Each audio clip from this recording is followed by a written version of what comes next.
You love your cat, you buy the good food, the fancy bed, the expensive toys, and still, they ignore you when you call them. They knock your stuff off the counter and stare into your eyes while they do it. They bite the hand that literally feeds them. And sometimes, you wonder if they even like you at all. Here's what nobody told you. Your cat isn't broken. Your cat isn't mean. Your cat isn't trying to ruin your life.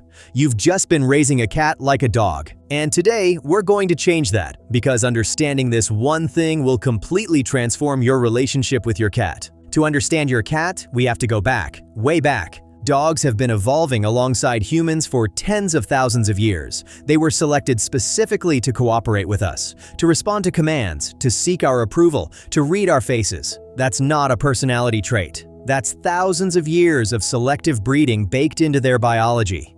Cats took a completely different path. Cats domesticated themselves. They were drawn to human settlements because of the rodents. We tolerated them because they kept pests away.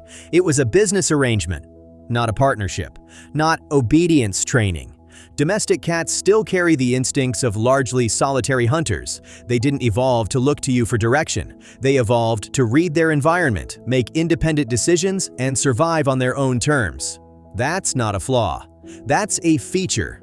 But here's the problem. We live in a dog-centric pet culture. Our language around pets, our training ideas, even our emotional expectations, they're all built around dogs. And when we apply that framework to cats, everything goes wrong. Let me describe a scenario. See if this sounds familiar. You call your cat's name. They look at you, full eye contact, and then slowly look away and do nothing. You get frustrated. You think, they're being stubborn, they're ignoring me on purpose. But what if your cat heard you perfectly? They just assessed the situation and decided the couch was more important than whatever you were offering. That's not defiance. That's a cat being a cat. Here's the thing dogs do that cats simply don't. Dogs are wired to respond to your emotional state. Your dog comes when you call because your approval matters to them biologically. A cat doesn't have that same drive. They respond to outcomes. What's in it for them? And the behaviors we label as bad, most of them are stress signals we've been ignoring. Your cat is hiding more than usual? Stress signal, they've suddenly stopped playing? Stress signal. Excessive grooming, avoiding the litter box, biting when you thought everything was fine. These aren't personality quirks. These are your cat trying to tell you that something in their environment feels unsafe or unpredictable. We just weren't listening because we didn't know the language. Now I need to talk about something a lot of well-meaning cat owners do. Something that feels intuitive, but is actually one of the most damaging things you can do to your cat's trust in you. It's the idea of dominance. You've probably seen the advice. If your cat is acting out, show them who's boss. Scruff them, spray them with water, raise your voice, put them in their place. Here's the truth. That advice doesn't come from cat behavior science. It barely holds up for dogs anymore. But applied to cats, it's a disaster. Your cat does not see you as an alpha. There is no pack. There is no hierarchy to enforce.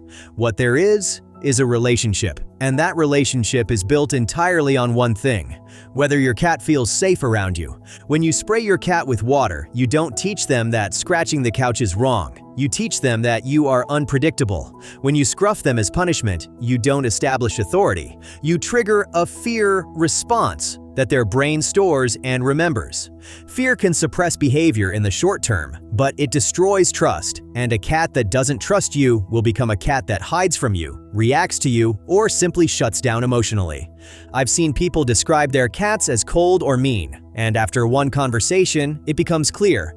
The cat learned that humans are something to be cautious of, and that breaks my heart every time. So if dominance doesn't work, what does? 3 things: predictability, safety, and choice. Cats feel secure when they can predict their environment and when they have some control over what happens to them. That's why consistent routines, reliable feeding times, and respecting their signals matter so much more than commands ever will. When a cat chooses to approach you, that is meaningful. When a cat chooses to sit near you, or slow blink at you, or follow you from room to room, that is genuine connection. It means you've earned something real. And here's something that surprises a lot of people. Cats absolutely can be trained, not with force, with positive reinforcement, clicker training, target training, reward-based cues. Cats respond to all of it. The difference is, they're not motivated by pleasing you. They're motivated by outcomes. Give them something they value, a treat, a play session, access to something they want, and they will absolutely learn. That's not defiance, that's efficiency. Environmental design matters just as much. Vertical space, cat trees, shelves, high perches gives cats the ability to observe their world safely, scratching surfaces that are actually appealing, hiding spots that are genuinely quiet and low traffic. These things reduce stress before problems even start. You can solve most cat behavior problems not by correcting your cat, but by redesigning their environment so the problem behavior simply has no reason to happen. Everything changes when you stop asking, "How do I make my cat obey?" and start asking, "How can I set things up so my cat wants to do this?" That one shift is everything. The first question puts you in a power struggle you can't win, because you're fighting against millions of years of evolutionary instinct. The second question puts you on the same team as your cat. And when that happens, the cat you thought was aloof starts choosing to sit near you. The cat that used to bite starts letting you pet them longer.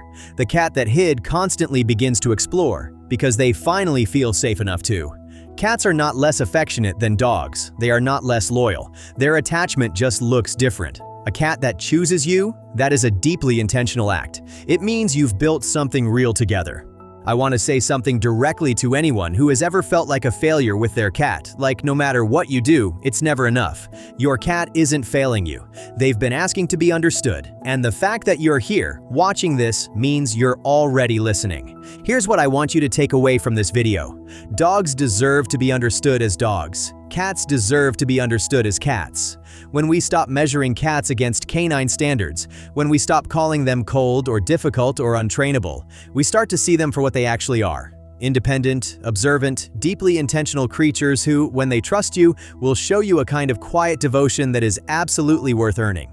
The behavior problems mostly disappear when the underlying stress disappears, because a secure cat is a happy cat, and a happy cat is the most rewarding companion you'll ever have. If you've ever felt frustrated with your cat, comment "I get it" below. Tell me something your cat does that you now see differently. I read every single comment. And if you want to keep going on this journey of understanding your cat better, subscribe, because that's exactly what this channel is for. Every week, we go deeper into what makes cats tick, how to support them, and how to build a bond that actually lasts. I'll see you in the next one, and give your cat a slow blink from me.